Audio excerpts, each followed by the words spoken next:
আসসালামু আলাইকুম রহমতুল্লাহি বরকাতু। আজকে আপনাদের মাঝে একটা স্বামী অথবা স্ত্রীকে বশ করার কুফরি তাবিজ নিয়ে আলোচনা করব। তো আজকে যে তাবিজটা নিয়ে আলোচনা করব এটা 100% একটা কুফরি তাবিজ এবং খুবই প্রাচীন কালের একটা তাবিজ। এই তাবিজটা দিয়ে কাজ করছে, কাজ হয় নাই এরকম রেকর্ড নাই। এটা যাই কাজ করবে তারই কাজ হবে। আপনি নিজেও যদি করেন, সঠিক নিয়মে আপনি নিজেও করতে পারবেন। এটার জন্য আপনার কোনো কবিরাজ তান্ত্রিক এদের পিছে ঘোরা লাগবে না। তাই আমি বারবার আপনাদের বলবো যে অযথায় আপনারা এই বিভিন্ন তান্ত্রিক কবিরাজের পিছে ঘুরে অযথায় টাকা পয়সা নষ্ট করবেন না। কারণ অনেকে আছেন যে এই কবিরাজের পিছে ঘুরতে ঘুরতে এখন আর এগুলোর প্রতি বিশ্বাসই উঠে গেছে। এই তাবিজ করে যে কাজ এটা আপনার বিশ্বাসই আসে না, এরকম অনেক আছে।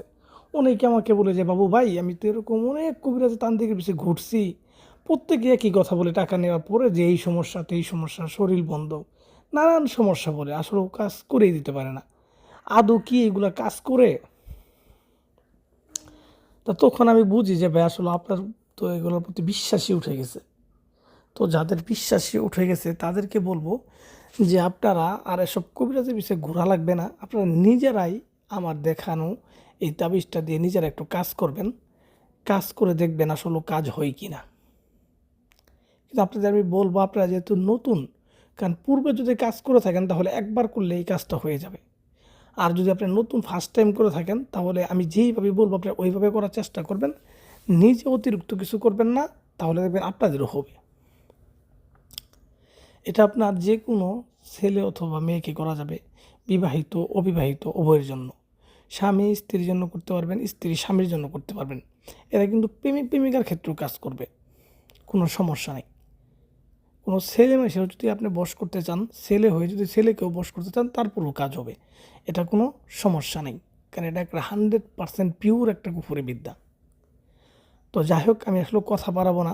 এটা কিভাবে করবেন আমি আপনাদের বিস্তারিত বলে দিচ্ছি। আপনারা যারা করতে চান তারা মনোযোগ সহকারে আমার কথাগুলো শোনেন, আর অবশ্যই ভিডিওটা ফুল দেখেন, মনোযোগ দিয়ে দেখেন, ঠিক আছে? আমার কথাগুলো একটু খেয়াল রাখেন। এটা যেহেতু একটা কুফুরি বিদ্যা, তো লিখবেন যে কোনো শনিবারের দিন রাত্রেবেলা, ঠিক আছে? প্রথমত এই তাবিজটা আপনারা মোবাইল থেকে একটা ডায়েরিতে তুলে দেন, তুলে রাখেন আর কি। তুলে রেখে একবার দুইবার তিনবার লেখেন, লিখে হাতটা জড়তা ভেঙে ফেলেন, যেন ফাইনাল কাজের সময় আপনি সুন্দরভাবে লিখতে পারেন। তো এইভাবে করার পরে যে কোনো একটা শনিবারের দিন রাত্রে 8টা বাজে নিজের ঘরে বসবেন, দক্ষিণ দিক মুখ করে বসবেন, জায়নামাজ বিছায় বসবেন, সামনে আগরবাতি মোমবাতি এগুলা ধরায় নেবেন, শরীরে সুগন্ধি মাখবেন, অবশ্যই পাক পবিত্র হয়ে লিখবেন। শরীর পাক, কাপড় পাক। যে জায়গাটা যে জায়গায় বসে লিখবেন সেই জায়গায় গোলাপ জল ছিটায় রাখবেন আগেই। এইভাবে সব ব্যবস্থা করে তাবিজ লেখা শুরু করবেন। তো তাবিজটা কীভাবে লিখবেন তাহলে? এটা লিখবেন আপনি একটা সাদা কাপড়ের উপরে, সাদা নতুন কাপড় অথবা যার জন্য করবেন তার ব্যবহার করা কাপড়, ঠিক আছে? 2টা থেকে 1টা। তো এই কাপড়ের উপরে এই নকশাটা আঁকবেন। কী দিয়ে আঁকবেন? এটা আঁকবেন আপনি ওই মাসিকের রক্ত আর গোলাপ জল মিশ্রিত করবেন। দেখবেন যে এক রকমের একটা কালি হবে, লাল, হালকা লাল হবে, ঠিক আছে? এই কালি দিয়ে ডালিম গাছের ডাল কেটে কলম বানাবেন। সেই কলম দিয়ে আপনি এই তাবিজটা লিখবেন। লেখার পরে যে জায়গায় নাম দেওয়া আছে সেই নামগুলো দিবেন। নামগুলো অবশ্যই আরবিতে দিবেন, আমি বারবার বলি নামগুলো অবশ্যই আরবিতে দিবেন এবং সঠিকভাবে দিবেন। নাম ভুল হলে তাবিজে কখনোই কাজ করবে না। তো এইভাবে নামগুলো সুন্দরভাবে দিবেন।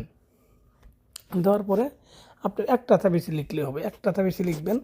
লেখার পরে তাবিজের আপনার সুন্দর করে তাবিজের ভিতরে আতর দিবেন, আগরবাতির ধোঁয়া দিবেন, ঠিক আছে? এইগুলা দিবেন। দরকার হলে 2টা বড়শি দিবেন, সুই দিবেন, তাবিজের মধ্যে এগুলো দিবেন। দিয়ে তাবিজটাকে পেঁচায় একটা রূপার মাদুরিতে ভরবেন। রূপার মাদুরি পাওয়া যায়, হাজার হাজার কিনতে পাওয়া যায়। রূপার মাদুরিতে ভরবেন। ভরার পরে তাবিজটাকে একটা ঠুলির মধ্যে রাখবেন, একটা মাটির ঠুলির মধ্যে রাখবেন। রেখে এর মধ্যে মিষ্টি জাতীয় কোনো কিছু দিবেন, চিনি অথবা মধু দিয়ে এই ঠুলিটাকে আপনি লাল কাপড় দিয়ে পেঁচাবেন। পেঁচানোর পর আপনি এটাকে যে কোনো একটা চুলায়, মাটির চুলায় হ্যাঁ, মাটির চুলার পাশে 1 হাত পরিমাণ গর্ত করে ওই জায়গায় পুঁতে দিবেন। পুঁতে দিয়ে আপনি 3 থেকে 4 দিন অপেক্ষা করবেন, দেখবেন আপনার কাঙ্ক্ষিত ব্যক্তি আপনার প্রেমে পাগল হয়ে আপনার কাছে ছুটে আসবে। এরপরও যদি বুঝতে কোনো জায়গায় সমস্যা, আপনি আমাকে কমেন্ট করেন বা মেসেজ করেন পার্সোনালি, আমি আপনাকে সুন্দরভাবে বুঝিয়ে দেবো, কোনো সমস্যা নেই।